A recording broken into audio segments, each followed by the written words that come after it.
all so much for making the time to speak with us. I really appreciate it. This is awesome. Of course, thank you for coming.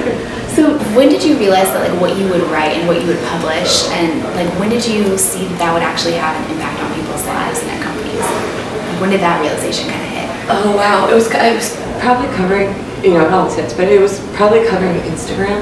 Really? Because it went from a small app that was like a Foursquare clone, and then it pivoted and then we covered the pivot, and then we covered its rise and its scale, and then all of a sudden, you know, I was in the middle of covering one of its funding rounds when they announced the news that it had been bought for $1 billion. That's a crazy amount of money, and it was literally 2 kids around my age that were in that studio talking about their little app they were building. And now it's a global phenomenon. You walk down, I knew that it had an impact when I was walking down the street and I was hearing like teenagers talk about how they would Instagram. I was like, wow, that's what Kevin and Mikey, we used to call him Mikey. Now when I just saw him a couple weeks ago, I'm like, hey Mike, but we used to, you know, Kevin and Mikey from the block, and now they work at Facebook, and they're you know, dressed well and very cool. I mean, they're still the same people, but it's a global phenomenon, and it's something that started, you know, a couple blocks away in South Park. Wow. And when did you, like, how do you guys at TechCrunch sort of decide what stories you're going to pick up when it's like those early stage companies? Like, what is it about a story that's attractive to you personally? So we've spent a lot of time building heuristics on what is a good story, and it's all, you know, it's often changed. Right now, we are really trying to be people and not team people. So we want, for me, it's like, what would my college roommate want to read about tech? I have a college roommate, Elizabeth Timmy. She's very cool, and she reads about tech, and she's interested in the iPhone, and she may not get the 5S when the moment it comes out, but she downloads apps and she likes to try things. So we're thinking about it that way. Like, what would your college roommate want to know about technology today? Right? Like, Apple earnings just dropped, and Apple was talking about how it's losing market share to a Chinese company called Xiaomi, which now rebranded to Me. And, you know, Xiaomi might not be a college roommate thing, but, you know, if eventually she's going to end up buying a Me phone versus an iPhone, then that's a college roommate thing. Yeah. So we're trying to figure out, like, what about tech appeals to the most people, and how to inform people that may not know how to code Python, you know, how to inform them on what those rankings in the App Store mean. Why Kim Kardashian Hollywood is the top app right now. I was just playing it before. Yeah, my avatar looks, it's really realistic. I understand why it's a top app. It's sort of addicting. I'll have to check that one out. So I mean, you guys do a really good job though of making tech approachable. Like, it doesn't seem like you need to be an engineer to understand TechCrunch, which is what you were saying. So, like, kudos to you guys on doing that. I think that you guys do a great job of that. So, I mean, talk to us a little bit about like finding voice and what that was like for you discovering voice, because that seems to be such an important thing here, is that like you can really sense a writer's voice. So that was part of the truth thing, right? So I had a creative writing degree at USC. So in creative writing, you learn what your voice is and you learn how to execute it, and that's why you do all the reading, to learn as many words as possible, so you can rearrange them in ways that express exactly what you're thinking, right, or exactly what you see. And so I'm like, okay, as a creative writer that writes about the truth. Or, you know, you could liken TechCrunch to something like science fiction, right? A creative writer that writes about the future, but the real future. What do I think about this? Like, as an ultimate consumer of tech, what do I think about this? What's my bias? What are the biases that I don't think I have, but if I dig deeper, I can find them? And then holding yourself to that commitment to honesty is the way I found my voice. And of course, like, as an artist, in a sense, I had a lot of failed experiments. I did a couple things that now in my 30s I'm like, oh, you're so ridiculous. At the time, it's what I felt about. You're learning. Yeah, I was learning. It was what I felt about the given story, and I wanted to see, you know, if I could pull it off. And some I pulled off, and some I didn't. And I think that path and that journey helps me with our current writers, because it's like, you want to experiment, you want to use a curse word in a post, and you know, it's a lot more complex than that. I think that's a pretty simplistic. If you have to curse to show voice, you're probably a bad not a bad writer. But you know, if you want to do this and you want to be a little bit creative and you want to shock people, maybe go ahead. You know, and if it's bad, you know, you can delete the post. Or if it's bad, then you know, next time do a better job. So it's I think that's helped TechCrunch retain its voice through all of its different transitions, and it's been through quite a few. And I think also we've held true to the fact that there's room for a lot of different opinions. Mm-hmm. So it sounds like self-awareness is like a big topic in what you just talked about, like being very self-aware of what you're saying and how you're presenting yourself. And so also, I mean, to be kind of like a blogger writer versus like a traditional tech or a traditional journalist, do you feel like having an opinion is necessary on like everything that you write about? It's not necessary because then you're forcing stuff. Okay. Oh, that's awesome. Yeah. You don't want to force things. People won't like if you seem forced or fake. People, even at the Kardashian level, if you're fake, like be fake and be like fake. Yeah, spectacularly fake. She really can sell that. If you're not, if you are forcing stuff or faking stuff, people can tell. So I don't think that you should have a blanket opinion on all things. If you do have an opinion and you want to write compelling articles or compelling pieces, you probably should share your opinion. That's my personal view, and I know that it doesn't apply as well to different types of journalism writing. Like if you're sitting there and you're writing about what's going on in Gaza, I think an opinion is necessary. I think it'd be sensationalistic and kind of trollish, and I think that kind of coverage where life and death is involved. And I'm not saying that there aren't very serious tech stories. There are. I think what's going on with the factories in China is a very grave story. And I like opinion there, but the opinion's probably like, this is very sad, right? So I know that this model doesn't apply to things outside of the trade purview, but it could, and it would need to be adjusted, and there'd need to be room for humanity and integrity. So what about though TechCrunch, like before you worked here, what attracted you to TechCrunch? What did you like about TechCrunch and what they produced? So I'd read it because I needed it for my job, and then I got addicted to it because you're right, it was a much more angrier place back then, even though sometimes it can be angry. Now, Michael Arrington was a stunning writer, and I looked up to how he could capture his voice and his truth, and wanted to, he's like a Hunter S. Thompson of our time. He was for all of his conflicts and for all of his Mike-ness, he was a damn fine writer, and I wanted to see if I could write that way. And so I wanted to learn from him, and I came and I had a lot of different job offers at the time, and this one paid me half as much as any other job. But when I told Michael, someone's offering me twice as much money, he said, who is offering you the chance to learn? And so I took what looked like a worse on paper job, but ended up in my dream job. So wow, that's amazing. That's such good advice right there. And then when you were starting out and you were covering it tech even in LA, how did you sort of gain credibility and like clout in order to be able to like confidently go into interviews and stuff like that? Like what was it like at those early phases?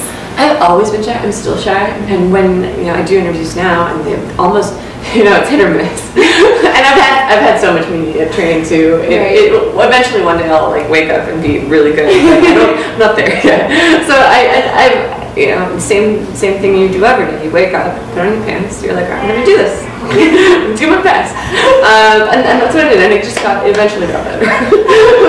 But it's still not. The nervousness is always there. And in terms of your process of preparing for an interview, has that changed and evolved over time? Yes. Now we have professional help. Well, on stage we've got an amazing guy. I'm not going to tell you his name. He helps other tech CEOs seem less awkward, and he's an awesome job. He has an amazing job. He's such a kind guy too, and he comes in and he talks to us about our questions. We really get super structured about it and very creative. And then I practice with my boyfriend or with one of my friends, and I sit there and I rehearse a whole interview, and I'll do it for days. It's so annoying. But repetition is the best way to get good at something. So I will practice with other people, and I won't practice by myself because it's creepy. Like, what do you think about the Alibaba IPO? You know, I don't want to ask myself business questions. And what about your approach though? I mean, because in tech journalism, like you guys do ask a lot of tough questions sometimes. And how do you get someone comfortable enough to like open up and really tell the truth versus like the predetermined PR version that they're like allowed to say? Well, it helps if you know them. So I think one of the best interviews I'd ever done was which was recently with the WordPress CEO Matt Mullenwood. And I had interviewed him 4 years before at the web. It was my very first interview. And the web is like a Beyonce set. Like you have to have a mic and you go on and there's like dry eyes, light, like lasers, and you get on and it was my first interview. I had no clue. And WordPress is a complicated product because there's WordPress.org, which is a nonprofit, and it's open source coding. And then WordPress.com, VIP is what TechCrunch runs on. There's another company, it's called Automatic, and it owns WordPress.com, and it's a very complicated, it's a complicated situation. Ask anyone. It's the WordPress.com versus WordPress.org dichotomy. Even when you're trying to Google it, you get lost in it. Yeah, you get lost in it. Just go. It's complex. But I was new. I really, 4 years ago, I was super new, and so I was sitting there like WordPress. I was memorizing WordPress.com. And it was a bomb interview. But there was, performance anxiety coupled with Beyonce mic, coupled with like a new reporter that doesn't understand what she's covering. It's bad. It was really bad. I had the chance to talk to him again in Disrupting Your Work. I'm like, okay, well, I've already really done badly in an interview with him, so I've already failed. Like, what's the worst that can happen? I fail again. Like, I think that one's already done. I've already failed. So like anything I do better than that interview will be like a net win. And I got up there and I was very comfortable. There was no pressure. And I think perhaps part of the secret to doing good interviews is not having very much pressure. Just relaxing and having a relationship with the person. And then, I mean, speaking of relationships, it sounds like TechCrunch is very well known for like its company culture. Like, how do you guys maintain a specific type of company culture? And what's that like on your end? I think the sense of humor is the most important thing in TechCrunch culture because everyone's hilarious. The team is so funny all the time. I feel like if I ever left, I would just be fiending for laughter. Like I would laugh 80% less. Humor is sort of the shortcut to it because everyone, like most jokes, everyone can get right. Like everyone can laugh at the Airbnb logo. Yeah, we all can. It is a funny looking logo. And so it's great enough to come up with their own interpretation of that one. Yeah. And our team started doing that. They started drawing the logo with the Airbnb tool, and they were posting it in Convo, which is our chatter.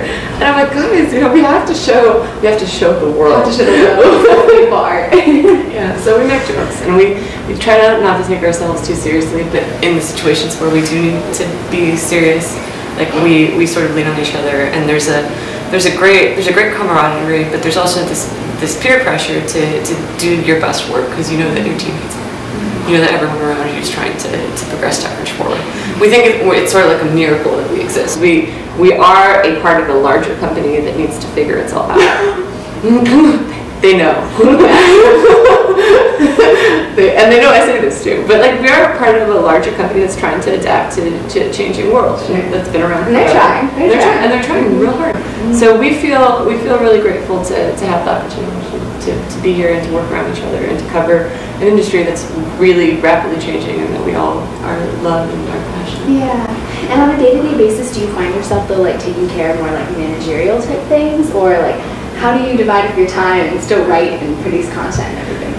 So I've gone from writing posts about like an SAP and SuccessFactors being boring to writing really boring posts about job descriptions, like the social media manager intern will be leveraging our Snapchat account. Like I write in corporate speak a lot, and it's weird. It's not particularly natural to me, and I want to like drop in Alexia's, but I can't. It has to go through HR, and HR needs to post it on our job board. So it's gone from writing a lot of stuff for external to writing a lot of stuff for internal. And again, I know that quant skills are a heavy push right now from all academia, and everyone's saying, if you don't learn how to code, just like when people told me I was going to die poor as a writer, if you don't learn how to code, you won't have any jobs. Like, there's a lot of emphasis on math, and being good at math is really important, and women especially shouldn't be scared away from it. I personally love it. I think writing is underrated, because you can really you can convince people, you can get stuff done. You can make people laugh. If you're a good writer and you're a good email writer and you're in a company and you're management, knowing how to write well can like sway opinion. You can get things done more effectively if you communicate out very clearly and specifically what you mean. I think that's like a hidden talent that people who are more humanities focused really should like take advantage of, because not many people in a business can write well. Yeah. That's very motivating. Or know how to do it, right? Or know that they should. It's super interesting. Yeah, I'm gonna start paying more attention to my email writing now. You should. I shall. You should. People spend so much time in email. You might as well learn how to write a good email and get someone to like sign a contract or accept a job. Yeah. Especially because so much is remote these days now. I mean, we're so connected, but like everyone is still so spread out. So let's talk a little bit about like journalism too, and about like where you see TechCrunch going, kind of like what your future plans are and stuff like that. Well, tech is a zeitgeist. At least it seems that way. And there's a lot of different reasons. It's the interest rate. There's a lot of reasons tech is a bubbly place at the moment, but to see its impact on culture and to see its impact on normal people like my parents, it's amazing. And so I hope we can grow to fit our potential audience, which is probably 7 billion people.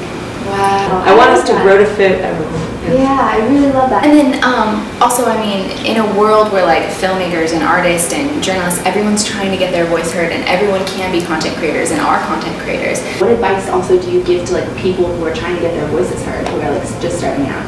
I think Harvard Dean Faust said, you want to get into Harvard, be interesting. Look at yourself and be like, why would anyone care what I have to say? What do I have to say that's important? What's unique about me? Like, where did I come from? What experiences do I have that add to the general human being? What is different about what I do in my place and time in the world right now? The answers don't come easily, but they do come, and you can really differentiate yourself if you're not afraid to be different. Also, I think being older is a big plus, because you don't tend to care about the things that you did when you were young. You don't necessarily need to be cool. You just need to feel like you're doing something. Contributing. Yeah. I love that. What a good way to end the interview. I think that's perfect. Thank you so much.